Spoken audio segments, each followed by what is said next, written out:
Regardons ensemble un exercice concernant les courants induits. Je vous propose de résoudre celui-ci, référencé 36 dans notre liste d'exercices.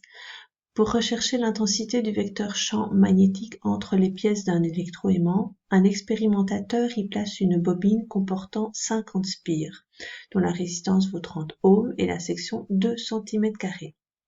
Les spires de la bobine sont perpendiculaires au champ et la bobine est brusquement retirée de l'entrefer et un appareil de mesure qui est branché indique qu'il s'y produit un déplacement d'une quantité d'électricité de 5 fois 10 exposant moins 4 coulombs. Calcule la valeur du champ magnétique. Faisons un peu de place sur le tableau. Alors, tout d'abord, important de mettre en évidence quelques informations dans cet énoncé. On nous dit que la bobine est brusquement retirée de l'entrefer, qu'un appareil de mesure indique une quantité de charge, un déplacement d'une quantité de charge de 5 fois 10 exposant moins 4 coulombs. Autre information importante, votre champ magnétique est perpendiculaire aux spires traversées par ce champ magnétique. Et donc, si je représente mon entrefer, c'est-à-dire que je dois prendre un aimant en U,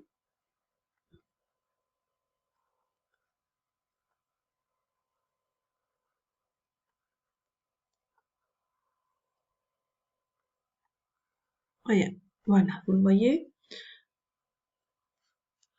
avec un pôle nord et un pôle sud identifiés, nous avons je vais mettre le pôle nord ici, le pôle sud, donc notre vecteur champ magnétique comme ceci.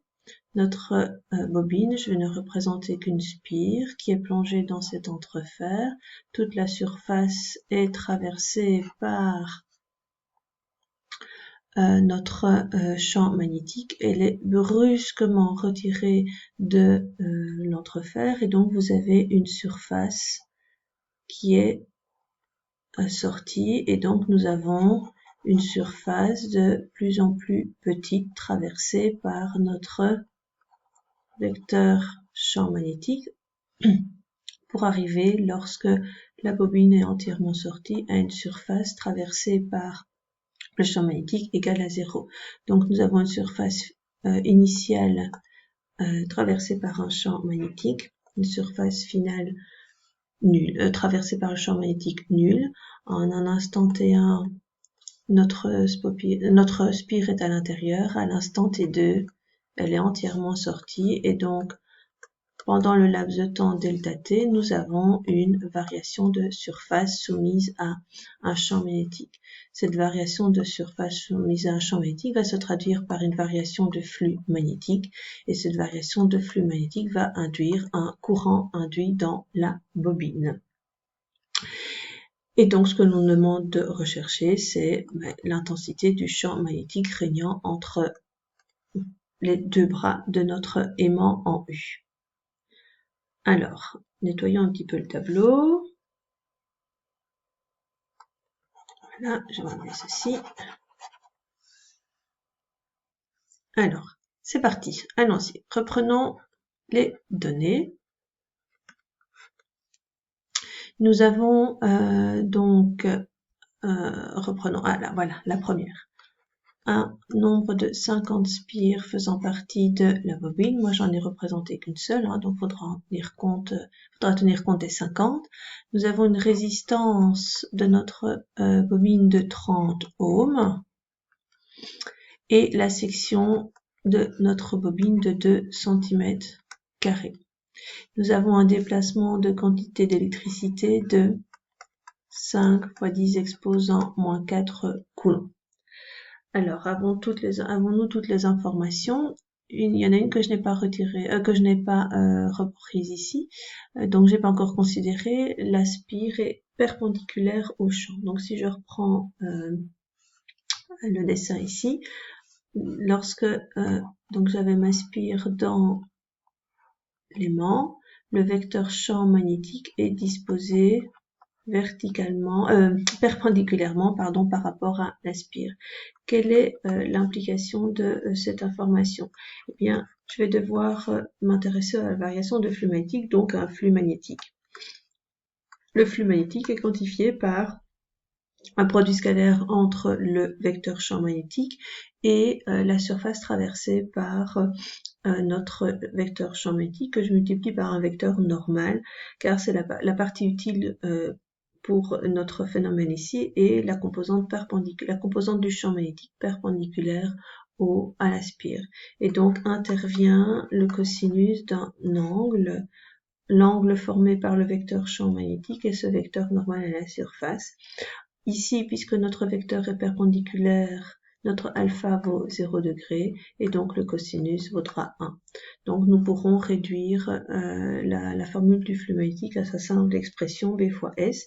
Et donc j'ai une information en plus à tenir compte. Notre orientation de notre vecteur B est de 0 degré par rapport à la normale à la surface. Alors poursuivons, on cherche inconnu l'intensité du vecteur champ magnétique, ce qui pourra être déterminé par réfléchissons ensemble. Il est déjà évident que nous aurons besoin de notre formule du flux magnétique, car il y a une variation de flux magnétique qui se marque par un courant induit, mais si nous reprenons notre expérience, j'avais branché un voltmètre qui était marqué par une tension induite aux bornes de notre solénoïde. Et donc, nous allons reprendre la formule qui permet de calculer cette tension induite. U est égal à moins delta phi sur delta t. Lorsque nous avons une spire, nous en avons n soumise à cette variation de flux magnétique, donc fois n. Alors, cette tension induite, comment la trouver? Eh bien, nous avons une information ici importante, on vous parle de résistance. Il va donc falloir utiliser la loi de Ohm. U est égal à R fois I que j'applique à notre phénomène. Nous avons également besoin de notre variation de flux magnétique. Cette variation de flux magnétique, comment la calculer? Eh bien, une variation sera calculée par une variation de surface multiplié par l'intensité du champ magnétique. Pourquoi ai-je pris la variation de surface? Parce que c'est cette variation de surface qui génère cette variation de flux magnétique. On passe d'une surface totale de 2 cm² plongée dans le champ magnétique à une surface de 0 cm² lorsque toute la bobine est sortie. Alors, avons-nous toutes les informations pour pouvoir travailler? Par rapport à ce que vous avez comme données, si vous faites attention, ce n'est pas l'intensité de courant que vous avez, mais c'est une quantité de charge. Je vous rappelle qu'une quantité de charge, un déplacement d'une quantité de charge par unité de temps vous donne une intensité de courant. Et bien voilà, vous avez toutes les données en main, toutes les cartes en main pour pouvoir maintenant poursuivre la résolution de votre exercice. Allons-y, je vais égaler ces deux relations. Donc, R, I est égal à moins delta phi sur delta t fois n. I, je le remplace par Q sur delta t.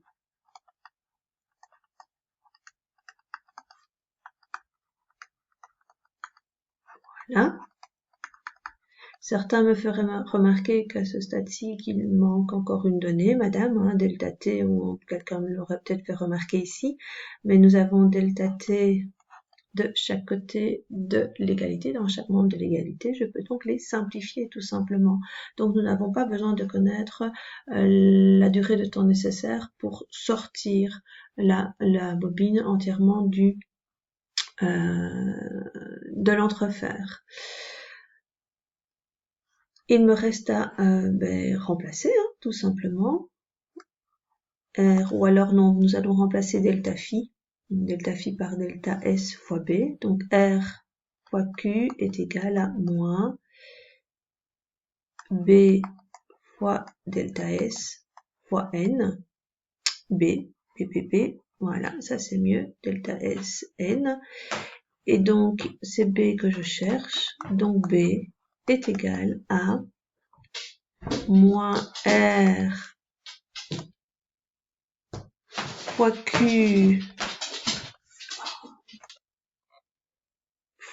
Q divisé par delta S fois N. On remplace moins, alors la résistance elle est de 30 ohms, déplacement de charge, donc la quantité de charge 5 fois 10 exposant moins 4 coulombs, le tout divisé par le nombre de spires qui est de 50 fois la variation de surface.